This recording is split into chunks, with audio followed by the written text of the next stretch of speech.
अस्सलामुअलैकुम। आज हम जिस बीमारी के ऊपर बात करेंगे वो है पाँव की मोच।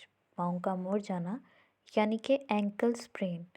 एंकल स्प्रेन किस वजह से होता है, इसकी क्या क्या इलामात होती हैं, किस तरह से हम इसको चेक कर सकते हैं और ये कि किस दर्जे की हो सकती है और हम इसका किस तरह से घर बैठे इलाज कर सकते हैं, इस चीज़ के बारे में आज मैं इस वीडियो में आपको गाइड करूँगी।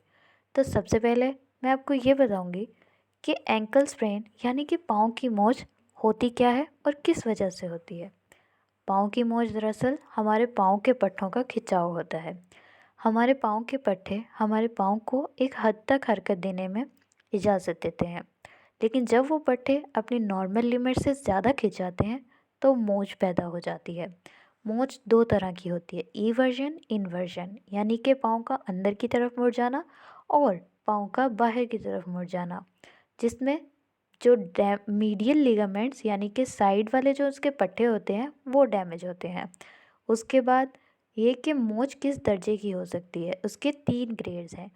पहले ग्रेड में सिर्फ खिंचाव और जो थोड़ा बहुत पट्टा डैमेज होता है, दूसरे में पट्टा फटना शुरू हो जाता है और तीसरे में बिल्कुल फट जाता है, यानी कि बिल्कुल डैमेज हो जाता है वो पट्टा, जिससे पाँव हरकत करता है। इसके लिए हमें एक्सरे करवाना ज़रूरी है ताकि हम बता सकें कि आखिर कौन सा पट्टा डैमेज हुआ है, किस जगह पे पाँव को इफ़ेक्ट हुआ है, इधर के अंदर वाला या बाहर वाला। उसके बाद हम ये बताएंगे कि पाँव की मोच के इलामात क्या हैं।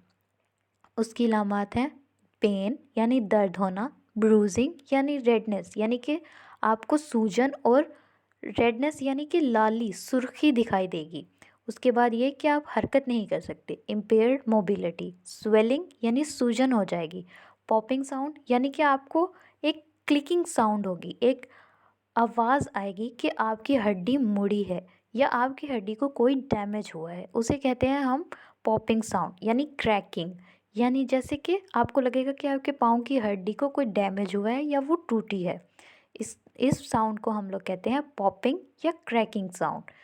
तो ये सब एंकल स्प्रेन के सिम्टम्स हैं।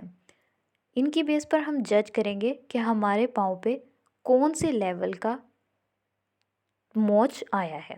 उसके बाद मैं आपको बताती हूँ कि ट्रीटमेंट क्या है, कि हम घर रहकर इसको किस तरह से ट्रीट कर सकते हैं। उसके लिए हम राइस फिनोमेना यूज़ करते हैं, रेस्ट, आइसिंग, कंप्रेशन और एलिवेशन। इन 4 स्टेप को अगर आप फॉलो करेंगे तो आप आसानी घर पर ही अपने पाँव की मोच को ठीक कर सकते हैं। रेस्ट में हमें कम से कम 2 दिन तक रेस्ट करना चाहिए।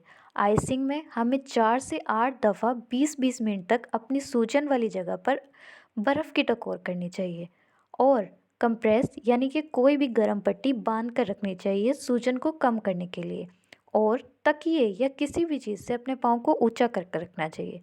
उसके बाद है थेराप्यूटिक अल्ट्रासाउंड। ये अल्ट्रासाउंड मोच को चेक करने के लिए नहीं, बल्कि मोच के बाद रह जाने वाले दर्द को ख़त्म करने के लिए होता है।